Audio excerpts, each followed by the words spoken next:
20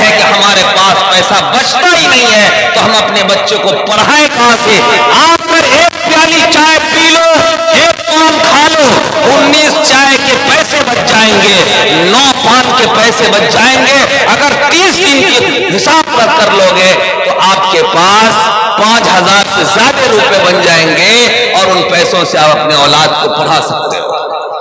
پڑھا سکتے ہو نہیں سکتے ہو بھائی؟ لوگ کہتے ہیں کہ کہاں سے پڑھائیں؟ بولے صاحب ہم غریب آدمی ہیں۔ اگر دل میں جگہ ہو تو غربت کوئی چیز نہیں ہے، دل میں جگہ ہو تو غربت کوئی چیز ہے۔ ہم اخبار میں پڑھتے ہیں، کیا پڑھتے ہیں؟ پان بیچنے والے کا بیٹا IAS بن گیا، جھاڑو دینے والا کا بیٹا IPS بن گیا، لیکن ہم یہ نہیں پڑھے اپنے علاقے کے بارے میں کہ مزدوری کرنے والے کا بیٹا IAS بن گیا، IPS بن گیا۔ کیوں؟ ہم سوچتے نہیں کہ ہم پڑھائیں اپنے بچوں کو۔ انشاءاللہ پڑھائیں گے بھائی، ہاتھ اٹھا کے بولیے پڑھائیں گے، بھوکھا رہ کے پڑھائیں گے انشاءاللہ، ہے نا؟ جاہل نہیں رکھیں گے، جاہل نہیں رکھیں گے۔ جہالت سب سے بڑی گمراہی ہے۔ آج سے آپ ارادہ کر لیجئے، چاہے بھوکھا رہنا پڑے، 3 وقت کی بجائے 2 وقت کھانا پڑے، چاہے 2 ہی جوڑے کپڑے پر پورا سال گزارنا پڑے، لیکن اپنے بچے کو ہر حال میں ہم پڑھائیں گے، تعلیم دلائیں گے، چاہے جس حالت میں بھی رہیں، لیکن اپنے بچے کو ہم اپنی حالت پر رہنے نہیں دیں گے۔ آپ یہ ارادہ کر لیجئے، ہم جس طرح زندگی گزار لیے، لیکن اپنی اولاد کو اپنی طرح نہیں گزارنے دیں گے۔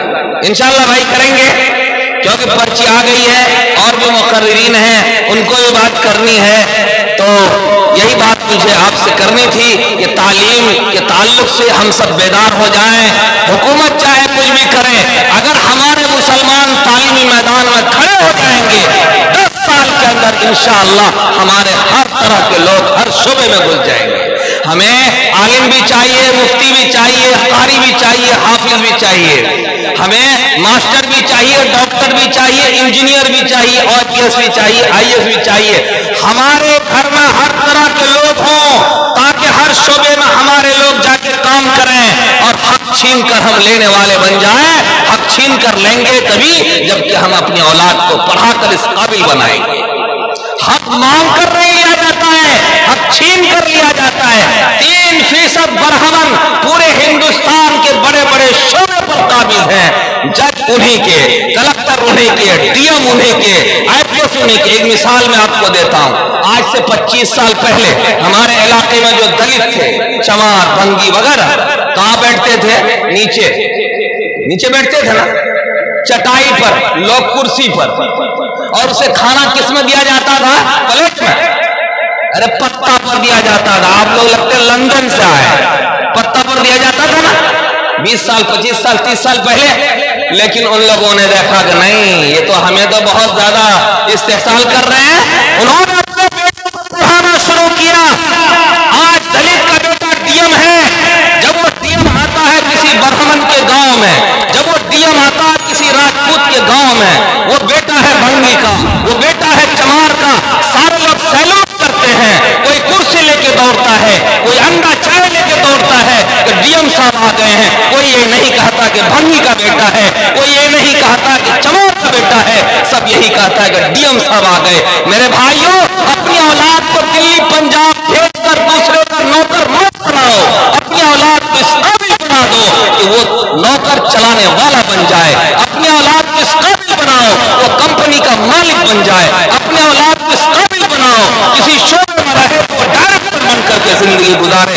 اپنی اولاد کو یہ مت بناؤ کہ کہیں جا کر کے پلٹ ہوئے، کہیں جا کر کے کسی کا جوتا اٹھائے۔ میرے بھائیوں، آپ نے جس طرح زندگی گزار لی، لیکن اپنی اولاد کے لیے آج سے آپ ارادہ کر لو، بھوکا رہیں گے، پیاسا رہیں گے، پھٹا پرانا پہنیں گے، لیکن اپنی اولاد کو بچا بچا کر پڑھائیں گے انشاءاللہ۔ پڑھائیں گے انشاءاللہ، سارے لوگ پڑھائیں گے، ہاتھ اٹھا کے بولو انشاءاللہ پڑھائیں گے۔ اللہ تعالیٰ قبول فرمائے۔ بس بھائی ہو گیا۔